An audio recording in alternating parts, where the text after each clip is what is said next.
G'day folks, it's DIY Guy 123 here, bringing you another do-it-yourself video.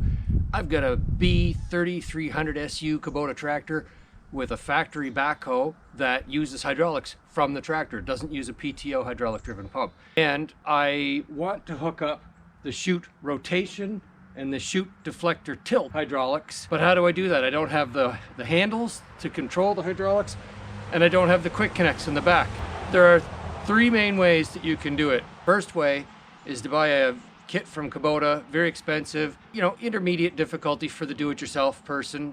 And that taps into the power beyond valve in the back end hydraulics of the tractor, and you basically have independent rear remote. Second option that I'm aware of is you can tap into the front loader controls and either use the front loader controls or the rear hydraulics, so it's either or. This way that I've chosen to do it is least expensive option and is the fastest install because my tractor is already plumbed for backhoe hydraulics, and I'm not going to use the backhoe and the snowblower at the same time. So the kit that I'm going to install leverages the existing backhoe hydraulics to the end of the track. So I'm going to show you how to do it. It's easy. There are other videos out there that show how to do this same install, but in my case, I've got a cab, and I'm going to show you how to work around that, because the other videos I've seen talk about mounting the valve control in a place that would be in the way of the cab. So let's see how it goes. You should be doing this on a level surface with your wheels chalked and the hydrostatic transmission in neutral and the 3-point hitch down to relieve the hydraulic pressure and the front end loader down to relieve the hydraulic pressure. That's really the way you whenever you're working on hydraulics, you should relieve the pressure using that type of method. This is not a sponsored video. I purchased the kit and it comes really well packaged. Everything comes in the kit with the exception of the bracket. I ordered it without the bracket because I have this cab. I'm going to fabricate my own bracket, and I'll show you how I go about doing that. I'll put the brackets that hold the quick connects on first. So basically you have this T-shaped bracket, a bolt through a backing plate, and then I'll slide it over the roll bar. Make sure there are no wires between the bracket and the roll bar.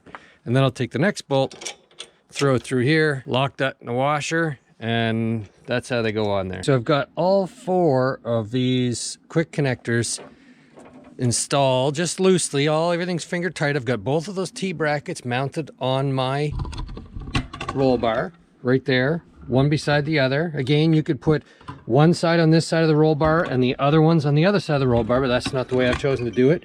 It's a nice clean look in the back of the tractor.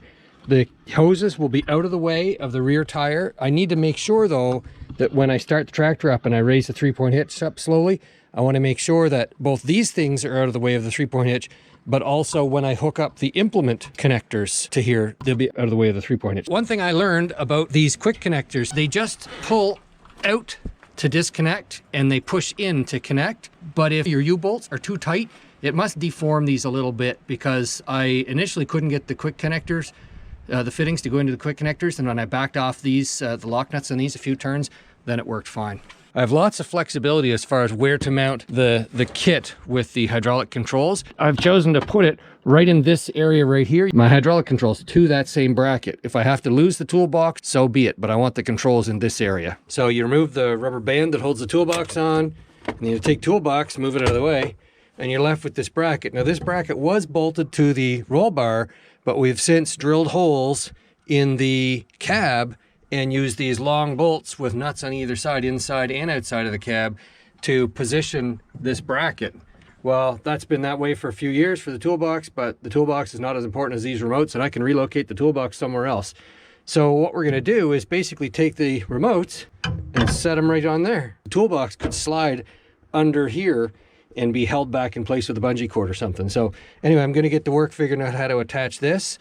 But before I did that, I made sure all of the hosings, the orange to orange, the green to green, this fitting I threaded on, they all reach. And even the hoses from the new remote quick connects, they all are going to reach. The bracket, I want to be on a bit of an angle, oriented to where the driver would be leaning their arm over. And so that means the bracket, I've marked it as front there, and then underneath here, I've marked it on both sides. You can see some marks there. Then I've taken the valve body and dropped it on the top and determined where there's space between the valve body and this plate where there could be a bolt head. So I've drilled a couple of pilot holes there. And I found this piece of scrap metal. It turns out that these two big holes that are already elongated they line up nicely with the holes under here that I've drilled in the plate. So I'm gonna basically, I don't need this hole bracket, but I'm gonna cut the bottom of it off and then mount it on the bottom of here. So basically I'll sandwich this support bar with the top bracket and the bottom bracket, and once I do that, then I can mount the valve body.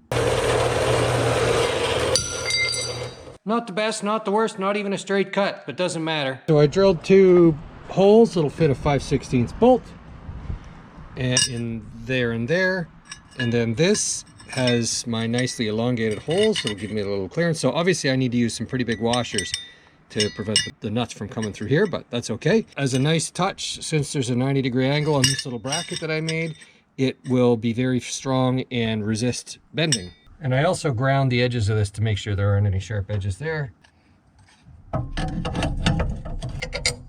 need longer bolts. Now on this side, I'll drop this bolt down here, but then between this plate and this plate, I'm going to build it up with some washers, so when I tighten the bolt down, it's going to clamp down tight but not deflect. I think that's going to be good. Okay, I've got the bracket mounted tight and oriented properly.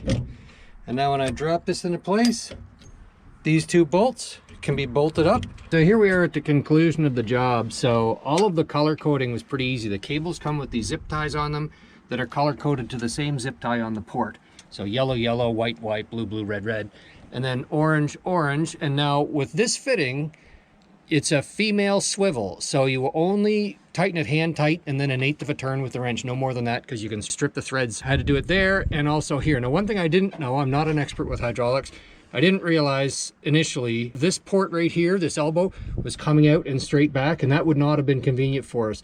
So I realized that this nut was actually loose, and I could back it off just a little bit and then swivel this to the angle that I wanted and then tighten that lock nut.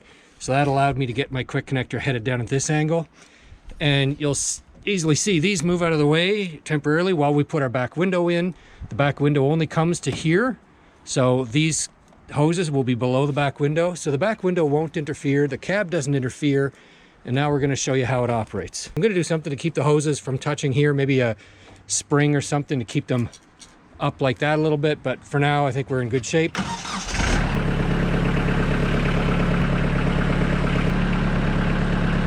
That is the easiest way to hook up rear remotes on the tractor that already has factory backhoe connections. Least expensive. I've been probably a couple of hours at this, but only because I had to make that bracket. If I had the bracket already, it would be probably a 30-40 minute job. Okay, good luck with your do-it-yourself projects. Remember, you can do it too.